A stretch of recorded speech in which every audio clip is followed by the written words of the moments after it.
উদ্রমান 70, সময় 2 ঘন্টা 30 মিনিট। 1 নম্বর, সঠিক উত্তর বেছে নিয়ে লেখো। দাড়িপাল্লা হলো যে শ্রেণীর লিভার তা হলো প্রথম শ্রেণীর। টিকটিকির যে পূর্বে প্রাণী সরীসৃপ। বছরের সব সময় যে প্রাণী দেখা যায় না, পুরিয়া বুনো হাঁস। তারপরে 4 নম্বরকে বলেছে ফেলে দেওয়া জিনিস থেকে নতুন কাজের জিনিস তৈরির পদ্ধতিকে বলে সি নাম্বারটা রিসাইকেল। তারপরে 5 নম্বর, তেজস্ক্রিয় বর্জ্য হলো ইউরিয়া। সি নাম্বার, প্রথম শ্রেণীর খাদক হরিণ। ডিডিটি পাওয়া যায় জমি থেকে। তারপরে হচ্ছে মৌলিক রাশি ভর। তারপর 9 নম্বর, এক কোষে জীবে রাজ্য মনেরা। সি নাম্বার, ন্যূনতম হলো সিঁড়ি। জলেতে সাহায্য করে O2। তারপর যৌগিক পদার্থ হলো নুন। SI পদ্ধতি একক ঘনমিটার। তড়িৎ সুপরিবাহী প্লাটিনাম। তারপরে ম্যাঙ্গানিজ চিহ্নিত Mn। কপিকল ব্যবহৃত হয় ওজন তুলোতে। তারপরে সৌরশক্তি বিদ্যুৎ রূপান্তরিত হয় সৌর কোষে। সি।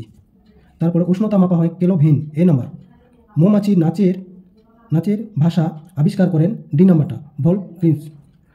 একজন পূর্ণবয়স্ক মানুষের শরীরের হাড় 206টি। আলোকবর্ষ যে রাশি একক তা হলো দৈর্ঘ্য। দেখে নাও 2 এর সঠিক এক কথায় উত্তর দাও। জল কি কি দিয়ে তৈরি?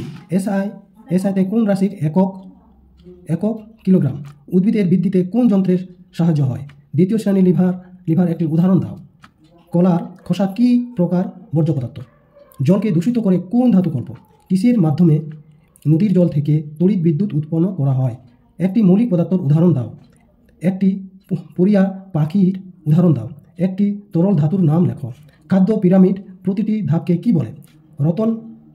রতনলাল ব্রহ্মচারী কি নিয়ে গবেষণা করেন? ক্যালসিয়ামের চিহ্ন লেখো। পৃথিবীর সমস্ত প্রাণীর খাদ্যের উৎস কি? তারপরে 3 বলেছে একটি বা দুটি বাক্যের উদাহরণ দাও। যে কোনো 7টি। গতিশক্তি থেকে তাপ শক্তিতে রূপান্তরিত একটি উদাহরণ দাও। তুমি যে বাড়িতে থাকো তার প্রকৃতই স্থির। তোমার হাত একটি তৃতীয় শ্রেণীর লিভার। এর আলম্ব কোথায় আছে? জলে চিনি গলার পর চিনিতে চোখে দেখা যায় না। কি পরীক্ষা করে তুমি বলতে পারো চিনি হারিয়ে যায়নি, দ্রবণে আছে? তারপরে বলছে ভিটামিন A, D অভাবে আমাদের কি কি সমস্যা হতে পারে? তারপরে ধাতু দুটি ধর্ম লেখো। বাঘের বিজ্ঞানসম্মত নাম কি?